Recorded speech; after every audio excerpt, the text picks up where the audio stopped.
When you hear the noise of the Tartan Army boys, it's VGC, the video game podcast, with me, Jordan Midler, Chris Scullion, and Andy Robinson. This week, it's the Summer Game Fest come down and our reactions to all the shows that you haven't seen so far. But until then, how's it going, folks? Chris Scullion, as I live and breathe.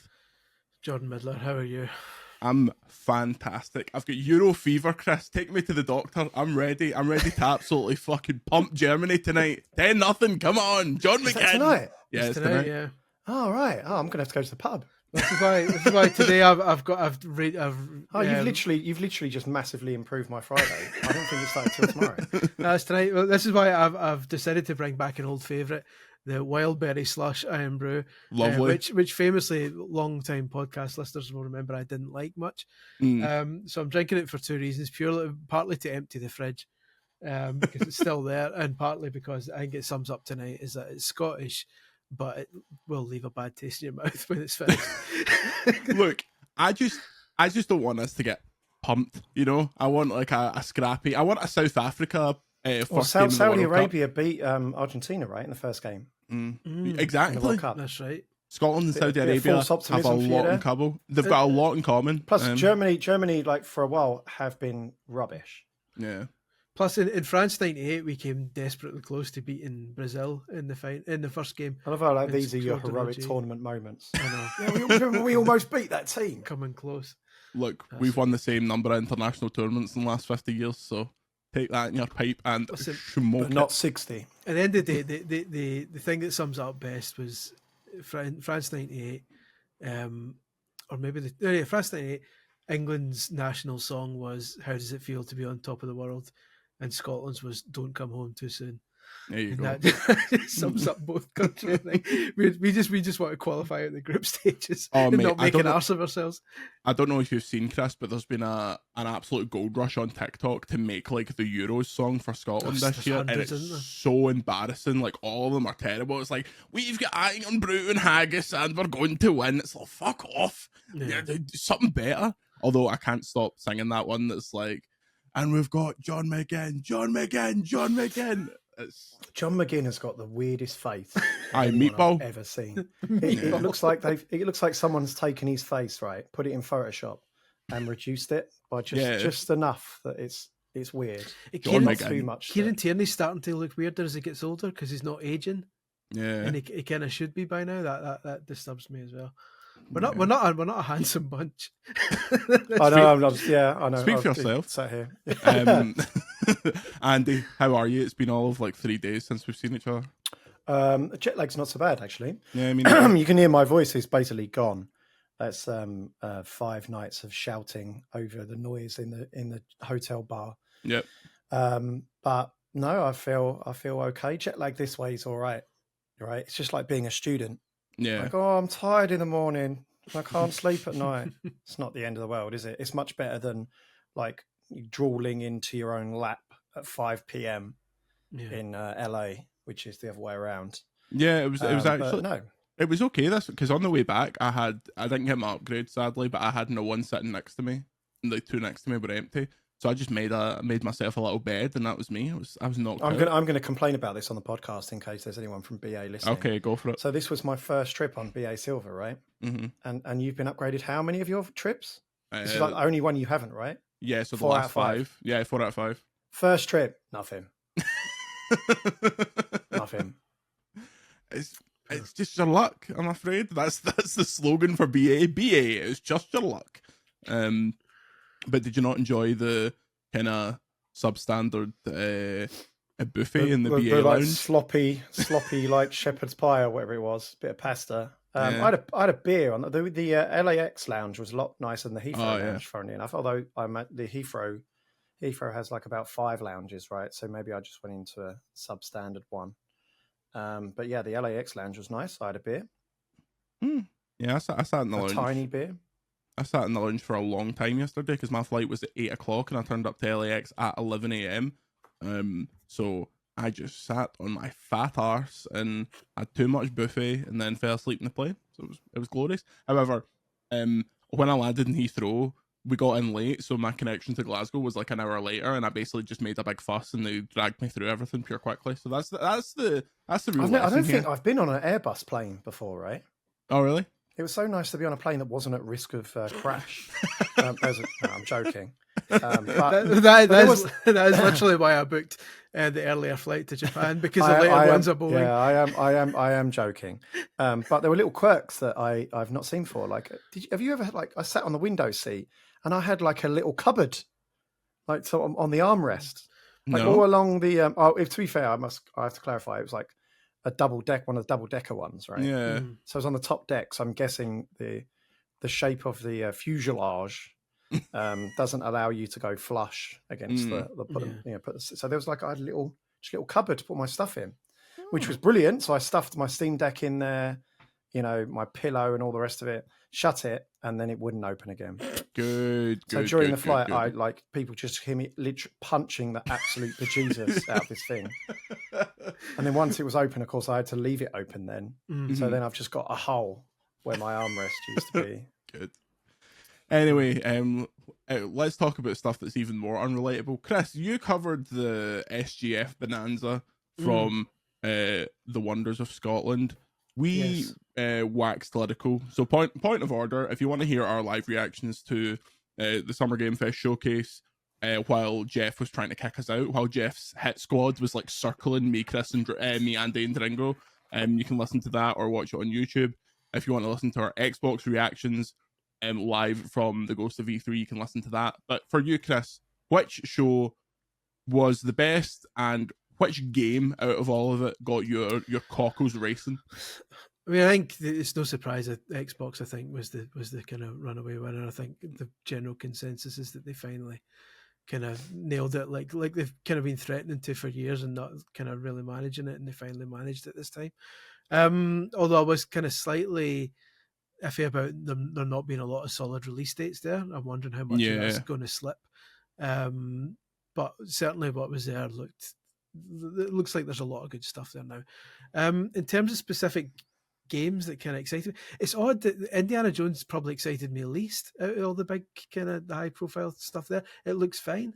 I'll probably enjoy it, but it's just something about it. Just thought I think that game trailers badly because it looks like a VR game, because it's just his hands out there going like, oh, what? But I think that game, because of the people making it, as Andy said 500 times, like, I think that game will be banging. Yeah, I don't doubt it'll be great. It's just something about the cutscenes. I don't know if it's his face. Something just feels a tiny wee bit off about it. But other than that, I don't doubt it'll be great when it comes out. For me, Doom Dark Ages was a nice wee surprise. Hell yeah. Doom. Oh, do one for Doom. It always makes me laugh when Jordan talks about Dune too. I knew you were going to say this. Dune 2. When was the last time you were in LA? Oh, I was over here to see Dune, and everyone goes, June? Do you mean June? Well, shut up. And also, like, not a lot of people talk. I like the trailer for Mixtape. You know, that weird kind of. Oh yeah, everyone's talking about this bloody game, and it's really annoying because I went to the bathroom during this exact section. We should do a live trailer react and do watch Mixtape. No, I'd like, it's very much my jam, as the kids say. It's one of these stupid coming of age things that's probably going to try and make people cry, even though it probably won't. It just looked like Life is Strange. Life is Strange with a better soundtrack. Fodder. Which kind of suits me. It's got Smashing Pumpkins in it. I did think it was funny that they announced a new Life is Strange and that Mixtape game in the same conference. Everyone was like, oh yeah, Mixtape. And then when Life is Strange came up, everyone was like, are they still fucking doing Life is Strange? Jesus Christ. We're all about Mixtape now. Piss off. Yeah.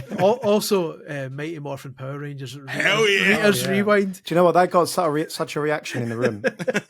And the fact that Digital Eclipse is doing it, so it's going to play like the Turtles one, which was excellent. It shows you like the caliber of nerd that was paid to go to Summer Game Fest, because the two biggest reactions were Power Rangers and Sonic X Shadows.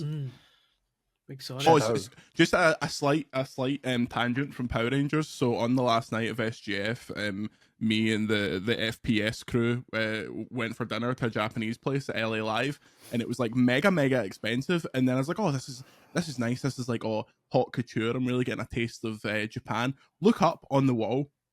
They've spray painted a Power Rangers Megazord gold and put it up as a decoration. A Megazord toy that cost about £20. They've just gone that's fine. Put that up there, and no one's noticing it. And then next to it, it's like, oh, there's a gold Transformer. There's a gold Ultraman.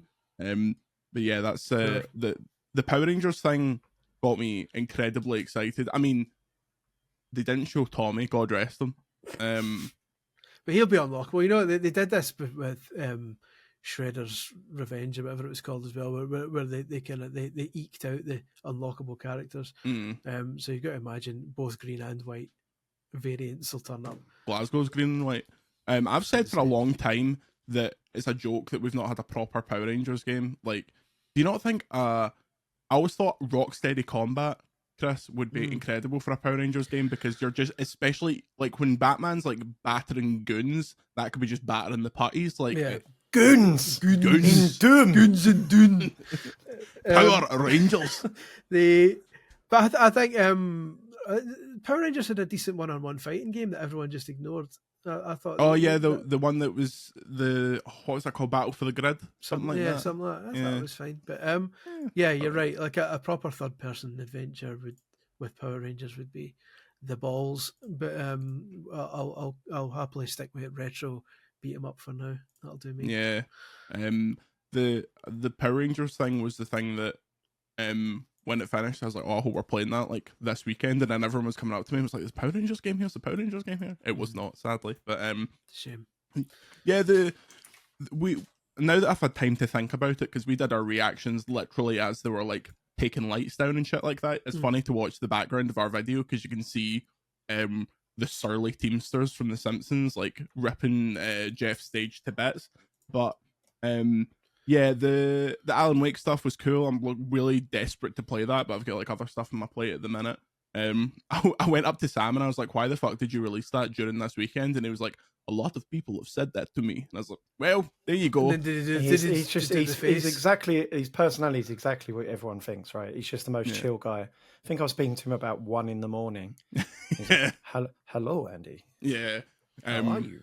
He didn't do, Chris. He didn't do the face. Like, we took pictures together, and he did. I bet he's so bored of doing the face, though. Yeah, I'll tell you, I'm bored of seeing people's selfies with him doing the face.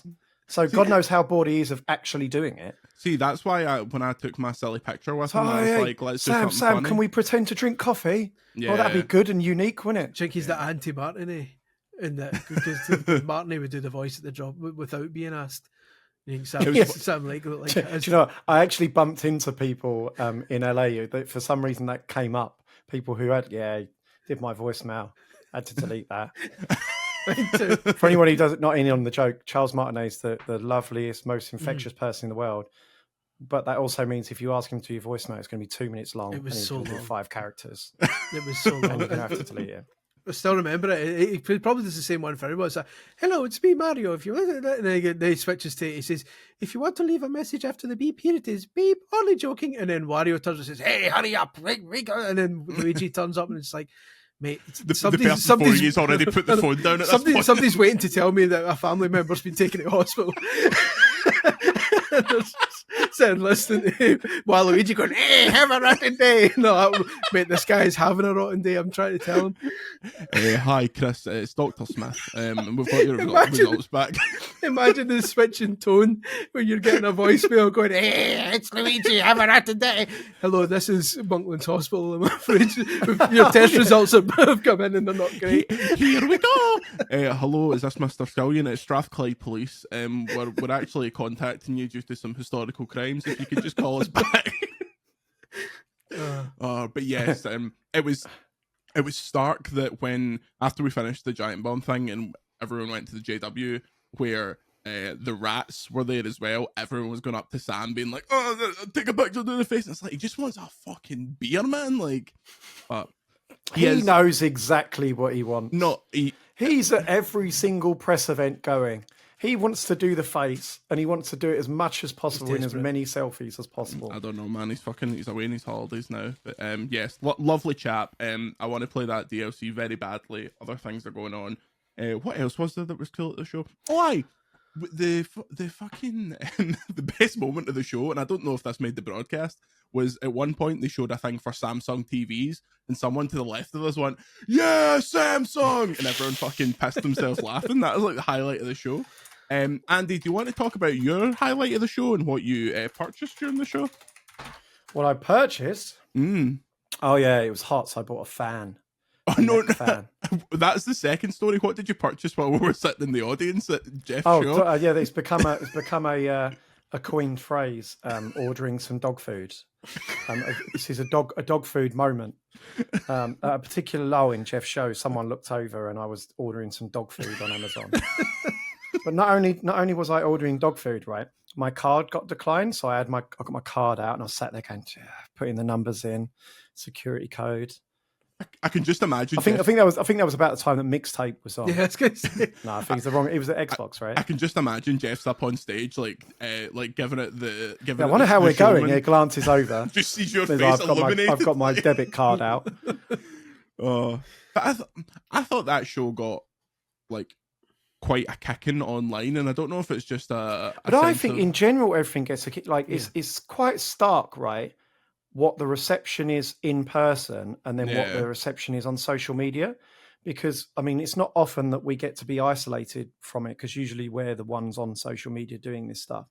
But yeah, I'd say all of them, Xbox, Summer Game Fest and Summer Game Fest Play Days, I thought this is brilliant. And then you go on to Twitter to gauge the reaction and it's just people moaning. I honestly was stunned when I saw people moaning about the Xbox show. Oh yeah, I thought it was one of their best in years. Definitely, not even one of their best. I cannot remember since. It's the best summer showcase since PlayStation did one, probably. Yeah, since like the trifecta. So I mean, and their last one wasn't that great when they had the silly little live performances. So you're probably going back to 2017 at least. You're pushing back to maybe you're going back to the Shenmue trifecta 3. of Last Guardian, Shenmue 3, Final Fantasy VII Remake, which is one of the best ever. I thought it was all. I mean, the thing about Jeff thing is all expectations, right? So people still go in with these silly expectations that it's going to be Half-Life 3 and all the rest of it. Even though he literally said, don't get like. Yes, he literally does it now. He comes out and says, "This is going to be poor." He's basically pushing the expectation down so bad. But I really liked it, and I didn't get a chance to speak to Jeff really at this one, but I really admired. Admire is probably a bit of a strong word, but I enjoyed what he tried to do with this one, because usually it's like, what's the biggest triple A's I can get, and what's left over from this show and that show. But it almost seemed the way it was structured right from the top that he's gone for these independent games. Right, there was a lot of games in there that were made by single developers. Yeah. I think a lot of these games don't get into his show like a couple of years ago. And I don't think that speaks to the quality of what was there a couple of years ago. I just think it's not the sort of games that he would have gone for. There was even stuff that was in ID in the Day of the Devs segment afterwards. Usually we'll relegate the indie games to that. They featured them in this show. Mm-hmm. So look, maybe I'm wrong. As I said, I didn't have a chance to speak with Jeff at the event. Maybe it's a case of, we had some big games pull out and they genuinely did feel that in with some of these games. But I liked it because, I mean, a few people spoke to me. The biggest games of this year were like Power World and Helldivers, and it's all been indie games basically. They were featured in Summer Game Fests. Yeah. Not too long, and people just would have completely glanced over them. So maybe the biggest game of next year was in this show, right? It's nice to have an event with new, colourful, interesting games once, rather than, I do find that a lot of Jeff shows can just sort of merge into this grey slop. Yeah. Especially the Gamescom one, where I don't think he has as much hand on curation. I think it's more like, these are the companies that are here and you've got to put their games in. And it's just very, very samey. Mm-hmm. Like the same medieval fantasy Destiny clone, back to back to back to back. Yeah. I spoke to Jeff very briefly. The first thing he said to me was, "Where's Andy?" which was humbling. Of course he did. And then the second thing, that's what everyone says when they see you. Yeah, hey, look, it's that Andy's sidekick. Where's your handler? Then I was like, "Oh yeah, really great show, etc., etc." And then as he walked away, he went, "You'll probably go online and give it a 4 out of 10, Jordan." And then just walked away. And I was like, "Well, first of all, Jeff, we don't do it at 10s. We do 5 stars." So it's a 2, and you're not getting it. So it's a 2, you prick. Bye. I saw the vibe on just from the Playdays thing, which for people that aren't aware, because it's not really publicized, Playdays is the thing where the press go over, a load of companies set up their games, and we go to play them. So there was like Capcom, PlayStation, Sega, all that kind of stuff. Over a day. Yeah. So over the play day. Over the stuff you saw during the stuff that we've previewed on the site is all there. And the vibe on the ground is like, yeah, there's a lot of great stuff. Like everyone, by the last day, everyone was like, oh, I wish I got to see this. I wish I got to sneak in to see this demo. Like I talked about it in my preview of Monster Hunter, but by the last day, people were just going up to Capcom and being like, I don't have an appointment, but can I like get in the demo to see it? Because it's like this word of mouth kind of thing. So, yeah, it was great fun. I think the Xbox show was fantastic. I'm taking a gamble with this reference, but I remember when it used to be called Playbus before it became Playdays. So it's just a wee retro children's TV reference. Please write in to. I'll post Chris Gillion's home address on my Twitter. Please write to him if you got that reference. Chris, do you have a game of the show? I'll come to you next, Andy. I have. This is purely coming from my own personal tastes. I don't have so much of I know what this is going to be. I know, you know it's coming. I don't so much have a game of the show as a segment of the show where your Blumhouse boys turned up and said, here's 6 really cool looking indie horror games in a row. Well, 5, and the Sam Barlow one they didn't show. Can I point out that during this segment, Andy goes to me, that looks fucking brilliant. I was like, what? And he was like, oh, that game? And I was like, that's 6 different games. Like, he clearly missed a moment. He's right. Like, combined it does. No, but I'm like all the 5. I thought you were gonna say then what I actually said was Bumhouse, and then I said that's where you live. That is cutting jibe. No, like that all looks like cool stuff. Like so that's my jam as a kid. The thing is, I like horror movies, but I try to like horror games, but there's just so many and. They're usually all jump scary shite, and like a lot of them are just like cheap, designed to get YouTubers to jump and scream, and it's sifting through a lot of crap. The fact that there's a company with like the kind of the prestige that Blumhouse does for horror movies is now curating those, and that Louise Blaine's in charge of that, and she knows her stuff. Yeah, they couldn't have picked anyone better, right? In terms of both games and horror, she knows her stuff. So it gives me hope that the stuff she's picking and the stuff that she's helping bring to release. And games have needed that really for so long because the horror genre is so huge in elsewhere, in film. Yeah. And it just feels like, and there have been massive horror games in the past, but it feels like the vast majority of them are just rubbish. Yeah. Like no one takes it seriously, or they miss the mark. Yeah. Like they can't find success with their games. Yeah, it bodes well.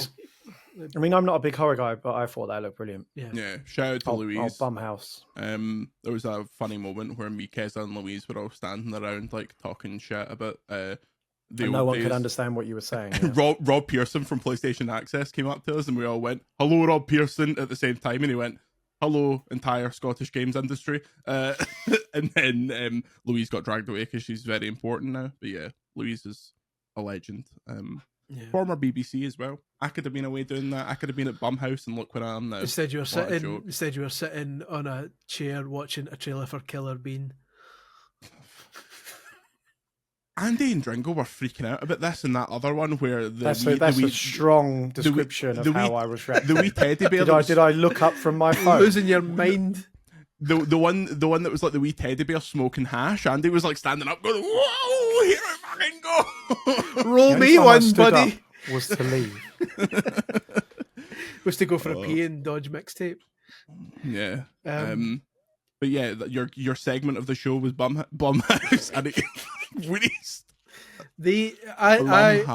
I was disappointed in the skate footage, but happy with the trailer because I like. I just thought about how you pronounce it in Scottish. Blumhouse. Yeah, like I like the skate the footage they showed was underwhelming, but I liked them having Tim Robinson to kind of do the comedy bit before it. That died in the room. I was so died on his heart. It died, but the thing is that no one knew what it was for. Yeah, right? you need to know his show as well. Like if you didn't see, I think you should leave. Then a lot of people would just be like, "Who's this guy?" Like even Jeff was laughing.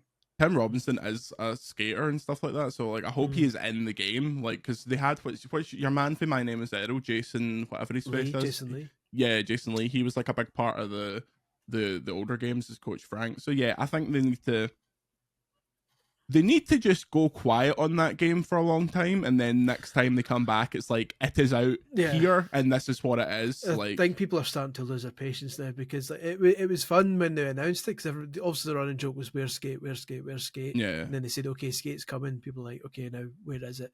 And when the trailer said we're still working on it, and it's like pre-alpha, and you're like, seriously though, like when is this coming?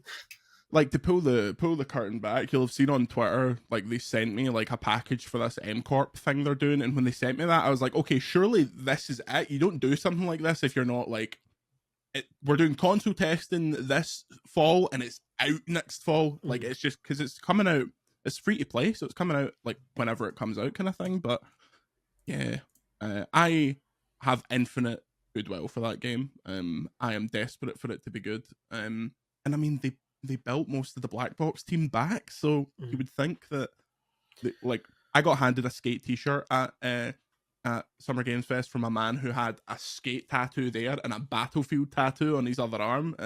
I don't know if that was a prerequisite to get employed at EA, but he was very, very enthusiastic about the prospect of Skate. Maybe they're crossing them over and bringing out a Battlefield game where you ride around on skateboards. Now we're talking. Now we're really talking. I as much as I'm excited for Skate, now that Microsoft's got Activision, I'm hoping that they do right and bring back a certain Mr. Anthony Hawk to kind of do something new and good this time. So do I. However, I mean, there was chat before the Summer Game Fest from one of these absolute gonk leakers being like, "Oh, they're going to put all the old Activision games on backwards compatibility." I was like, first of all, Google music licensing and just have a wee read. Like, but if they were to do a Tony Hawk, like the last Tony Hawk game was so bad that he's clearly hurt by that, and that's why the last mainline, obviously 1+2, was fantastic. But the thing they should do is do 3+4. We're going to do 3+4, and in the meantime, we'll spring up a team to do Pro Skater 6, like, and then Underground 3, and then we just keep going. We get back to the glory days. Yeah. But yeah, I agree. Andy, your game of the show was, I mean, I've got to assume it was Astrobot.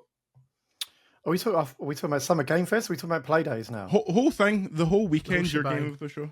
Oh, the whole thing. Oh, the best game there was Astro's Playroom. Absolutely.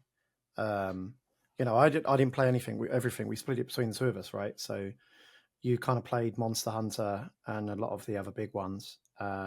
Astro was the thing I was jealous of you playing most. Right, it's like if you're a Nintendo fan, a platformer fan, a fan of that last game, it's just absolutely everything that you hoped for. I mean, the question for me was like, could they, turn this really tight 4-hour, experience that's got so much variety in it. It's obviously a showpiece of the PS5 itself. Could that extend into a full experience? And it seems to be absolutely yes. Like if this was I know this is a cliche, but if this game had Mario in it, you wouldn't blink twice that it was a Nintendo game. It's the best, this series for me right now is the best non-Nintendo platformer by some distance. I played it for less than an hour, but it just continued on from that last experience. Like every level introduces a mechanic and then bins it off as fast as it's introduced. You're inflating into a balloon, you're jetting around in a rocket, you've got a big magnet picking up physics items and make a big projectile and then smashing it. You're in a fight with a sumo robot. Then you've got like a mechanical arm straight from the Nintendo's Arms game, where each trigger controls an arm and you're just uppercutting the scenery and solving puzzles. And then there's a stupid, massive boss fight against this huge octopus where you're just like punching in his eyeballs. It's just brilliant. It's still got all of the nostalgia as well. You're rescuing, I think there's 300 bots in the game and half of them are cameo bots. So they're based on PlayStation IP. So as you go around, you kind of, if you rescue them and they go into your controller, a bit like Playroom VR, if you remember. I don't know, it wasn't Playroom VR, it was the Playroom. Yeah, the PlayStation camera one on PS4, where they go into your controller and then it's the same. You can like wiggle them about and you can feel them in the controller. But probably one of the most pleasing parts of it was that they've moved to a level structure. So I spoke to the creative director, Nico Dusson? Dusson, I believe. Dusson. And he said that, like they thought about maybe going open world, about what structure they should go to, but they ultimately decided to go to this level-based structure. So you're kind of flying around like space, like a map in a little jet, and then you go to like levels. It's a bit like Mario Galaxy 2, but with, you know, a mix with maybe 3D world where you can move around the map a bit more freely. And what that's enabled them to do is add like kind of different like difficulty levels. I don't mean like granularly. It's not an option screen where you change the difficulty. It's like Mario Odyssey, where the level will say this is a hard level, this is an easy level. So the hard stuff is really off the beaten path. Let's say, for example, there was a comet flying across the map, and he told me to like go and crash into that, and it unlocks this level. And it was like one of the like very hard Mario levels, basically. Like one of them was made completely of glass. So you're having to like, you know, go through this course as the floor's falling underneath you, and there's like these spinning projectiles that you have to kind of jump over. And then there was another one where you can see it in the trailer, not the level, but the mechanic. There's an item that slows time briefly. So there's like the, you know, platforms that are spinning really, really fast, and then you smash this thing, and you've got to get to the other side, to like survive to the other side before they kind of start going full speed again. And it was brilliant. It's nails hard. I can't wait if they can stretch that out across an entire experience, because they reckon it's 4 times longer than the last one. And this is going to be a special game. It really is. Yeah, I'm really, really looking forward to that one. That's like September, isn't it? Something like that. Yes, September. Yeah, lovely. Well, I was also pleasantly surprised by Lego Horizons, by the way. I even said to him, I only came here for Astro. You know, but when you don't say that if you're then going to go, you know, and I'm glad I did. But I'm not like a massive fan of the core Horizon games, but it's just like quite infectious how endearing it is. Like they've just gone into it with a really whimsical approach, as you'd expect from a Lego game. Yeah. But I mean, like it genuinely feels like Lego movie level of you know, kind of like slapstick. Like the voice actors just sound like they're having a terrific time. I think it's Ashley Birch, right, who does Aloy. Like she sounds like she's doing the After Hours podcast, you know, to the News at 10 broadcast. She's opened a can of Strong Zero. Like they just sound like they're having a blast. Like they're having a great time. The characters all walk with a stupid stop motion skip, and it's a lot of fun. I'm up for that. I'm pro Lego and pro Horizon, so I'm definitely keen to play this. It's also good because like up until before Summer Game Fest, I was thinking there's not a lot of Sony stuff that's getting me excited just now. Like there wasn't a lot of Xbox stuff either, to be fair. Like it was kind of, I've been in this slump and I'm like, where's nothing coming up? Is because people are saying before, what's the next big game that you're looking forward to? And I was like, I can't think. But now after this, now we've got a bunch of Xbox stuff, and we've got Lego Horizon, and we've got Astrobot. Like those are definitely day one for me. So like it's just nice to have, and stuff that isn't just kind of third person super serious Last of Us, God of War, Spider-Man type stuff. It's just nice to see something slightly different. Totally agree. It's good. I can't wait for that. Yeah, when Astro's in the gaff, we'll have a lot to say about it. My game of the show was Monster Hunter. I thought this demo was absolutely unbelievable. Like it. So the demo we got to see behind closed doors, they're not releasing it. It was essentially going on a hunt in the new open world area. So if you're not aware, previous Monster Hunter games were all segmented. This was a technical problem, essentially. They couldn't do open world. And then Monster Hunter Worlds had open fields, but they were still kind of segmented into 5 rather than 20. Monster Hunter Wilds, everything is completely interconnected. So you're in your camp, you're getting prepared, and then you like just walk over to where you're hunting and you run up to the monster, mission start, you go. There's no thousands of menus. It's not pure admin. Like it's not like an old Monster Hunter game. So we do this hunt for a while. And then in the previous game, Worlds, you could lead one monster to another one, and they'd have these very scripted kind of fight sequences, which looked amazing, but once you've seen them once, you didn't really need to do it every single time. The gimmick for this one is they're completely kind of procedural, and like it's all just like these emergent moments. So you can lead monsters to any other monster. There's also way more on the field. They'll all fight each other, and then because of the weather or because of the time of day, another monster will appear. So in our demo, this big like thunder dragon landed, and the guy giving the demo was like, if this character's attack hits you, you will die instantly. And they're like, oh, okay. So the demos lures the monster over to this thunder thing, gives it a massive hit. The world turns from a bright sunny day into a thunderstorm and then back again. It just looked amazing. It was a really some demos you see and you're like, that visually looks next gen. This was one where it was like, the mechanics here are the thing. Like, it still looked nice, but you're looking at it and you're like, okay, this is something they could not have done in the previous entry of the game just from a pure computing power stance. So that was fantastic. That's still a 2025 game. But they were actually playing it in front of us. Like, it crashed like 4 or 5 times and they just started it again like it was a real yeah, well, you know what I mean. No. I prefer that, because it's like, okay, we are watching like this guy doing this now. So that was brilliant. There's a preview of that on the site. Similarly, saw Dragon Age after that terrible trailer, and the gameplay was fantastic. Like, you know that it's PRs don't say anything bad about their games, obviously, but someone at EA described the Dragon Age trailer to me as polarizing, which they might as well have said it was fucking shit. So go and seek out Dragon Age gameplay. I think they released some of that gameplay. I'm not sure. It might have been when I was traveling, but that game seems much better than the trailer would suggest. And so Monster Hunter and Dragon Age were the big things for me.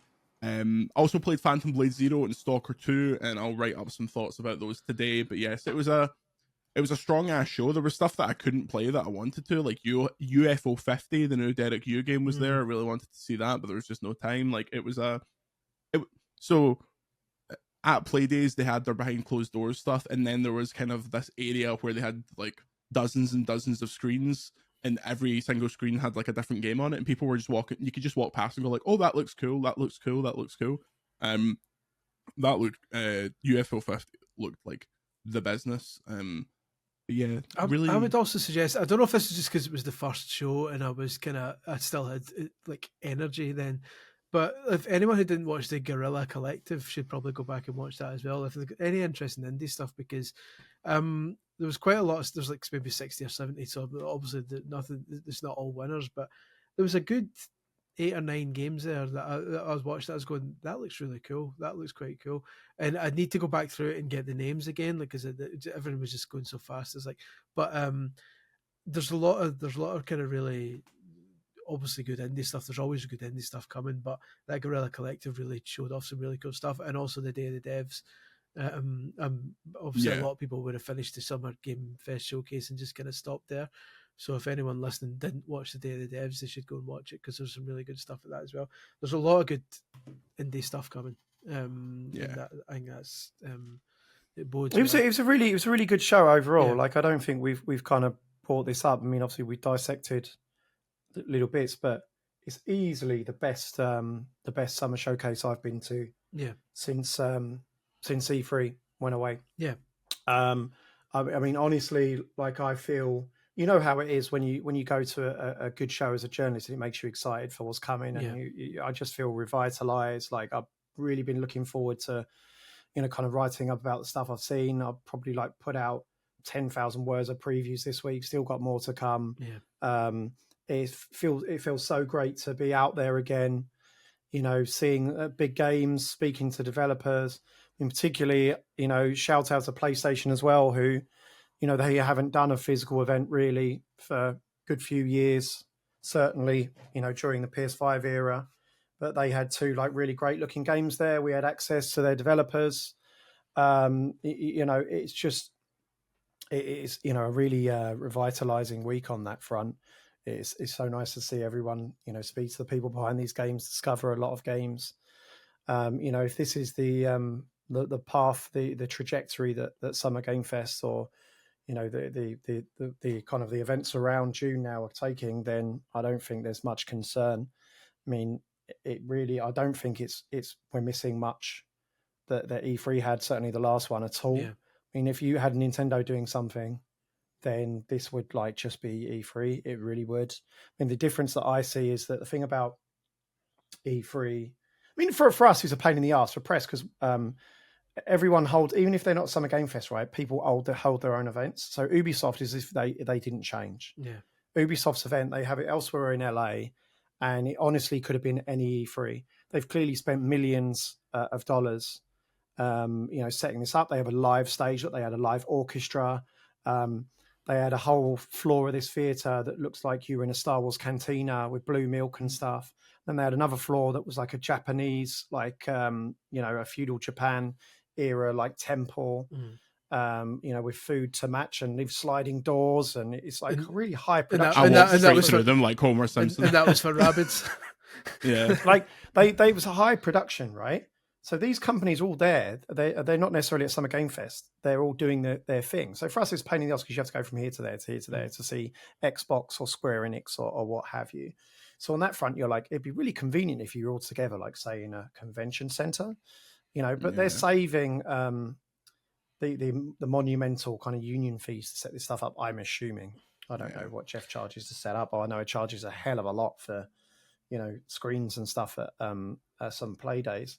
Though what I would say is one probably big positive thing from the publisher's point of view is that they can scale based on what they have. So at E3, right, if you didn't attend one year, you'd lose your booth and then you're back of the queue. So that's why you'd see every company was always in the exact same position at E3 for years. And also, even if they didn't have any games, like there were years where Activision or Take-Two didn't have games, but they just had this gigantic booth just for business meetings because they didn't want to lose it. Whereas the flip side of this is that, say, Square Enix last year had a huge, kind of Final Fantasy event at this, it was like a hangar, like a film hangar almost. It was massive. It could have been E3 at its absolute pomp. They had a booth at Playdays, and then this year they weren't there because they didn't have anything to show, right? And there were companies there this year that weren't there last year. So you kind of, that's the advantage I see probably from this model. Yeah. Okay. We will be back in a minute with thoughts on Ubisoft's games and lots more. We'll see you in a second. And we are back. Just following on that, Andy, the last thing I'll say is the only thing that would have made Xbox's show better is if it was in an actual theater on a stage with I know they did their own thing, but I said this to Aaron Greenberg, I was like, next year do it on a big fucking stage. That's what we all said that to Aaron. He's, for those who don't know, he's the big marketing boss over at Xbox. I understand they see risk there, especially with kind of couple of months they've had with the layoffs and stuff. But I mean, if Jeff can do it, why can't they? I mean, they literally fly in hundreds of Xbox fans. Oh yeah, like you can tell when they arrive. Yeah, because they're dressed like in cosplay as Xbox fans. Because they all start looking at me and going like that. Yeah, like they literally fly them all in, and when there are events that strong, what are they concerned about? So it's basically they have people watching a pre-recorded video, like they're watching the same stream you're watching, but in a theater. And I think some of those announcements deserved a live reaction. I really do. Because people won't talk about this event in years to come because of that. Yeah. The people talk about the PlayStation one because the room went absolutely crazy. Yeah. I know that sounds like a mundane thing, but I deserve totally that tangible reaction. Yeah, definitely. Those are the moments you remember. Everyone remembers Miyamoto bringing this, pulling out the sword and stuff like that. It's the stuff that, it's the difference between a good showcase and a kind of a legendary, memorable one. But yeah, people. So that's why I applaud Ubisoft as well. They did it last year. They had a live event. It's not E3's not changed for them at all. Although they got a live orchestra, and they've not brought in if it was Microsoft, they bring in Usher, which they have done before. Yeah. Or the still remaining Beatles and stuff like that, right? Ubisoft go and get an orchestra, and they're playing they clearly have a through line from the actual games they're making, It feels like a company that makes art. Yeah. I mean, I know that they are also a big corporation, but when you're comparing them to the other big three, Activision, Take-Two, or formerly Activision, EA, there's clearly a difference in how they approach these kind of things. Remember when Ubisoft brought out Pele, and it was for some awful Wii game, Academy of Champions or something, and Pele was just there like, I don't know why I'm here. That's when nearly finished them all. That was and that was in the Corners report. And then EA brought out Pele like 3 years later, but the entire showcase, like the entire hour before they brought him out, it was like 60 minutes till Pele, 30 minutes till Pele, 15 minutes till Pele, and then he came out and he was like, "Hello, it's Pele here. It's Pele. I'm in the new FIFA. Hello. How's your erections?" Because he was selling them right up to the end, weren't he, those tablets? Yeah.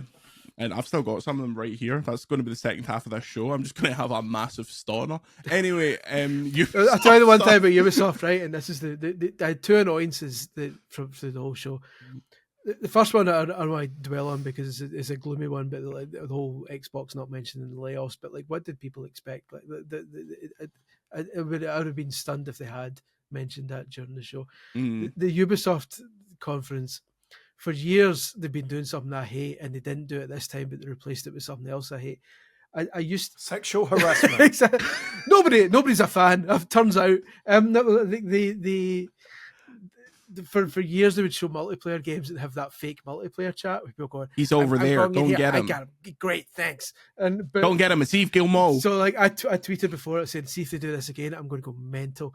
And they didn't, but instead they showed footage of single player games with YouTubers reacting in the corner, going, "Were we in it?" No, and I was like, I just replied saying, "No, this is this is just as bad. This isn't better." I don't need someone in the corner telling me to be excited for a game I'm looking at right now. If I'm not excited by it, Star Wars was great, by the way. It looks brilliant. Oh yeah, Star Wars. I saw some great. backlinks to that, but I thought me and Chris were having chicken nuggets in the JW lobby at 1 a.m. We're pals. Yeah. So I'm allowed to say this, but I think he was quite critical. Yeah, me too. So I mean, I got to interview the creative director after the embargo, so I was back of the queue in that sense. But the advantage was I could ask him about those reactions, and he was clearly annoyed about the demo that they put out because. To give you some backstory for those who don't know, I mean, obviously it takes months and months to make these demos for these events. It's one of the reasons why a lot of companies were quite happy to walk away from E3. So I think PlayStation have said in the past, or former PlayStation execs have said that that's given us 3 months back into our year, our development schedule, because it's 3 months we're not spending making a demo. I've made an E3 demo, right? And an indie team. We made an E3 demo. We made an EGX demo for Ukulele. That was months. And to me at the time, it's like, oh, this is easy. We just segregate off a level, right, and spit it out. No, if you're not going to have a developer on hand, you need to add a pause menu. You probably had to have a bespoke tutorial for them to do it. And then you have to get that extra stuff. I don't know if you have to get it translated for those certain shows. It is a lot of work. So he was basically saying to me that, well, Ubisoft gave us one window to make one demo. Usually we'd have a demo for press and then a demo for consumers. But we have one demo for every show that we're going to do, whether it's kids at PAX paying it or whether it's, kind of journalists here paying it. And when you're doing that sort of one catch-all demo, it's an open world Star Wars game with no open world in the demo. Yeah. It's 3 levels, right? It's 3 Uncharted levels. Yeah. Yeah. Basically it's like a snapshot. Imagine in a big open world, there are Uncharted missions or side missions that you go to in the world. You just play those.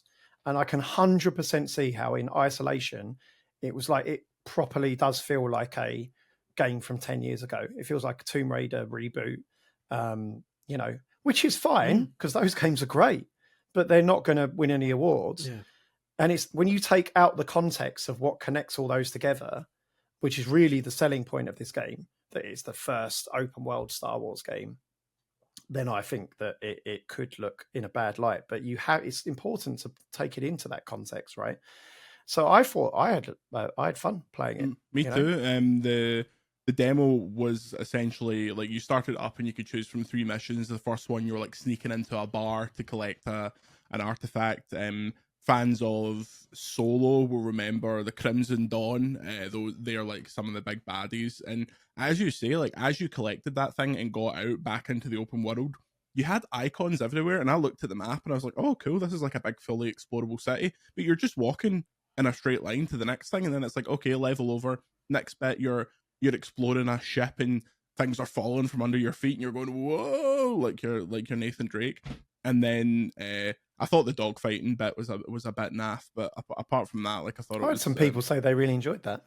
Yeah, see, it wasn't as good as the Battlefront 2 dogfighting, and I played a lot of that. So no, it's quite old school. Those were the kind of people I heard enjoyed it. People who liked TIE Fighter and stuff like back in the day. Yeah, the LucasArts games. I think it's super promising. But again, you got to look at it from. You can't play that and go, oh, it's rubbish. I'm not playing this for 20 hours. That dogfighting's probably an hour of a 50-hour experience, right? Yeah, or a couple of hours. Turns out you were actually able to get into the open world, and the demoists. Oh yeah, he literally was telling me. He was like going, oh, there's a cheat code. Like, tell him the cheat code. He's the guy. He was clearly frustrated about how his game was demonstrated because. Yeah. You're making this big open world game and then you're giving press like these linear demos and then you get criticism for it being very derivative. It's weird though, because with Ubisoft, you're kind of damned if you do and damned if you don't. Because if they did show the open world, everyone would just say, oh, it's another Ubisoft open world game. It's like, it feels like it was kind of marked for criticism no matter what. I do feel like I seem like an Ubisoft Defense Force guy here. Don't worry, I'm about to slate Assassin's Creed, so go ahead. I do think they get overly criticised. I think if other publishers were putting some of these out, oh my god, like if Rockstar made Star Wars Outlaws, oh my, but Jesus. A lot of recent Ubisoft stuff has left me kind of slightly empty, like the crew came out and wasn't in Riders Republic and stuff like that. I'm just like, yeah, I get I get it, but like there's so much stuff like jammed into those games, like season and all this kind of stuff. But this Star Wars really is like, okay, I'm up for this. This is one I'm definitely up for that. But it sounds like anyway, John, you're about to tell me that I shouldn't get excited for Assassin's Creed. Oh, Assassin's Creed Shadows might be good, but the demo was not. We sat in on a similar to Monster Hunter. They were actually playing it, which is fair enough, but they showed the same section 4 times, so twice as the lassie and twice as the guy. And it's like, oh, here's all the different ways you can do it. And I'm just sitting there, I'm like, I hate stuff like that. This doesn't look any better than the PS4 version of Ghost of Tsushima. And I'm like, and all the time in the decade that people have been like, oh, they should do a feudal Japan Assassin's Creed, like they've had their lunch completely eaten. Like, but I think again though, Ubisoft Defense Force here, in the context of it being the size of a small country. That's a bad thing. That's not a good thing. Oh, that's like a. But it's what I bet you this is the best-selling Assassin's Creed game. It's what a lot of people want, right? You want to explore actual Japan. Like they're very, very good at making that stuff, right? I thought it looked good. I could not. First of all, it's like proper stealth back in Assassin's Creed again for a start. That is first of all. If you're playing as the samurai guy, yeah, that looks like very derivative of Ghost of Tsushima. But people want to play as the shinobi. But if you're playing as the lassie bit did look better, and finally, like they were doing a thing that was like, oh, the shadows matter. They do that every year, though. I'd like to point out that every single year they go, oh, the shadows matter. This year it seems more like that. I spoke to the guy designing the stealth, and he was like super excited. I'm sure he was, but like it didn't demo well. Like I was profoundly underwhelmed. The only bit that gave me a chuckle was you can go prone now, and if you go prone into the water, you start swimming. You get a little read out. And you get a little read. I was like, okay, that's quite funny. But the Yasuke stuff looked pish. The only part of it that I thought was interesting was when you bump into like a stall full of oranges. All the oranges go mental as physics objects. I was like, okay, that's quite good. But yeah, that was. Pretty underwhelming. The dialogue. It had a Shiba or an Akita dog in it, yeah. Right? Oh well, my dog was legitimately watching the screen when it came on. No, they don't do that. They just look at you and judge you with their eyes. What was I about to say? The dialogue was pants. I'll say there's a bit where it's like you pick between one of two one of the two characters, and they go like, "Don't worry, my only friends are the shadows." For the whole weekend, Chris is that Tapsell a Cliff Richards band? Yeah, the whole weekend, Chris Tapsell was coming up to me and going, "My only friends, the shadows." Like, it's just didn't work for me. The kind of disclaimer being, it's a demo. That game's like, I'm actually surprised we didn't play it because that game's out this year, but apparently it'll be playable at Gamescom. But yeah, somebody needs to I wasn't super hyped on that. Somebody needs to do fan art of him standing next to Shadow the Hedgehog and Shadow from the Gladiators, saying, "My only friends are the shadows." Yeah. Somebody got on it. Briefly, because we're running out of time. I played Metaphor for an hour. That game seems fucking fantastic. Look, it's for the people that made Persona. They're going to make a good like Persona style RPG. But good God, that looked good. MD play Yooka Replay. Terrible name. I can't pronounce that, and not just because I'm a clown. But why is it Replayly and not Ukulele Remastered or Ukulele Dub Edition? I presume it's a joke about Banjo-Tooie, but I'm not an old man, so I don't get these things. Clearly. Yeah, we noticed. Is that the entire name? joke? We should call it Remastered. Yeah. Zing. No, who's googling Yuka Replayly? Like, sorry, that doesn't work for me. People want to buy it. Yeah. It's like saying who's googling Assassin's Creed Shadows. No, it's People not who at know all. it exists. No, it's not at all. That's the name. No. How can you say that's any different? It should be different. It should be a set. Different. It should be a set naming convention. No, the series. Are you telling me that the series Assassin's Creed is just as Googleable as Yuka Yeah, but Replay? Assassin's Creed You're adding the word. Shadows. They've added the word shadows. If it was called Ukulele Replay, you wouldn't have a problem. Yeah, that's so my it's just entire that point. that particular word you don't like. At the end of the day, the Google algorithm means if you search Ukulele Remastered, you'll get Yooka Replay anyway. That's, it's a moot argument. It's not a moot argument. It's saying something called Assassin's Creed. First of all, Assassin's Creed. If you don't know what the new Assassin's Creed Assassin's is called, Creed Shadows. If you don't know what it's you go in called, the shop, just you write go into Assassin's his game Creed. and say, "Can I get the new Assassin's Creed, please? What's it called?" I don't know the Japanese one. It's not literally no different. Assassin's Creed Japan. People be different. So I'm just going to Google Yuka. Don't know what the second name is. Let me just Google Yuka. Google Ukulele Remastered. You'll get pointed in the right direction. Don't worry. AI's helping you. Look, you just don't get it. You just don't get it. You don't get the I think vision. we should draw a line under this and reconvene after the inevitable Nintendo Direct.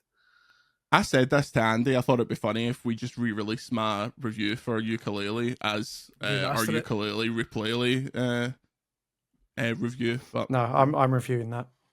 Oh yeah, that'll go down well. See how that goes. Yeah, I think that's potentially everything. Any more, Chris? I think that's it. I mean, I very nerdly wrote down like most of the stuff that was announced during all the shows and then kind of gave up.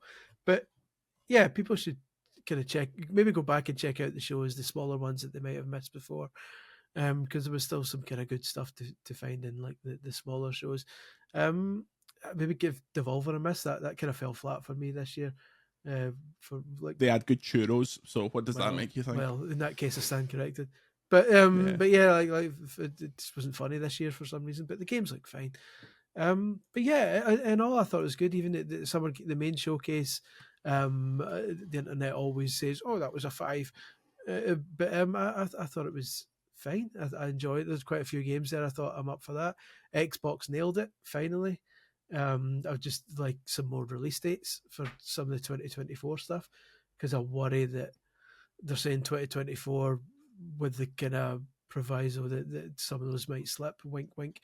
But other than that, I'm generally kind of coming out happier about the state of what's coming than I was going into it. So. Yeah.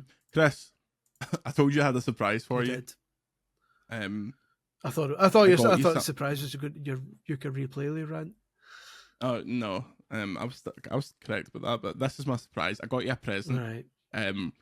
I really an alcoholic Cockney gave me something, and I realised that it probably is better being regifted to you.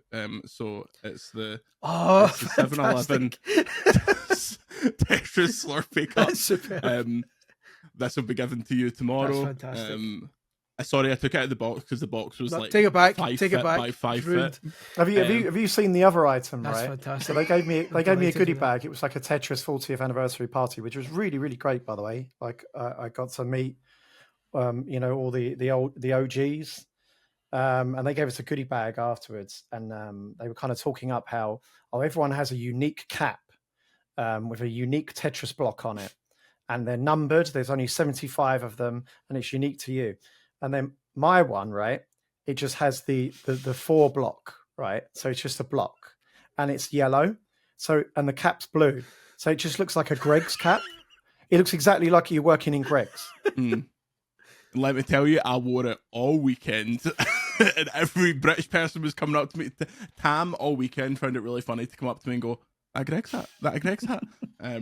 That hat's staying with me forever. I'm delighted with the Tetris cup though. That's a nice touch. I'm happy with that. Yeah, it lights up at the top as well. Apparently, you need batteries, but okay. Yeah, brilliant. That was pretty good. Happy with that. Pretty good Thank stuff. You very much. Good show. I enjoyed myself.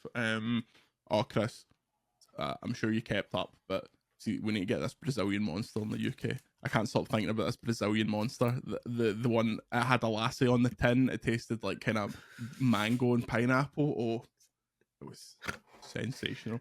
It was really harrowing for so many important people in games to come up to me and either be like, "I like your energy drink reviews," or "I saw you trying to break into the LECC." This is the thing now, because you did. I noticed you were doing energy drink reviews well there. It means I'm going to basically have to up my game when I go to Japan and do the same. So I'll kind of do what I can. Obviously, the first mission is to hunt down another can of Godzilla 3, the ultimate energy drink. But then I'll see what else I can find while I'm there. I mean, it's Japan. There's probably like schoolgirl sweat flavored energy drinks and all this kind of stuff. That goes without saying. But I also need to be careful because obviously when I was there before, Andy informed me of the special Coke that makes you shit yourself. So I'll be sure not to try that one. On that note, folks. On that note, I'm glad to be back. I felt great this morning, but as this podcast wore on, I'm like, I can feel myself like not quite get the lurgy, but yeah, I've got 50. You've definitely you're going to get the Summer Game Fest COVID. Yeah, the special which is an annual tradition. Shout out to all the people that came up to me and said they listened to the podcast. I appreciate you a lot. By the Nicky, I know you weren't lying. I'm trying to think if there's anything else. I'm pretty sure that is it. We will be back next week. Look out for something cool on Tuesday. Yeah, big weekend ahead. Come on, Scotland. If Scotland win the Euros, I will shave my balls on an episode of this podcast, and I'll promise you that right now. And I'll hold me to it. Bro, fingers crossed, eh? Fingers crossed. Until next time, thank you very much to Grant Kirkhope, who dodged us while we were in LA, because I had a big bundle of money to give him as royalties for doing the theme song to this podcast. But he doesn't listen to the podcast, mate. He decided he was too big for it. He was too big for us. Until next time, subscribe to VGC. Questions, comments, and concerns to podcast at videogameschronicle.com. Say goodbye, Chris. Goodbye, Chris. Say goodbye, Andy. Goodbye. Check out all our SGF coverage on VGC. And until next time, see you later. Scotland.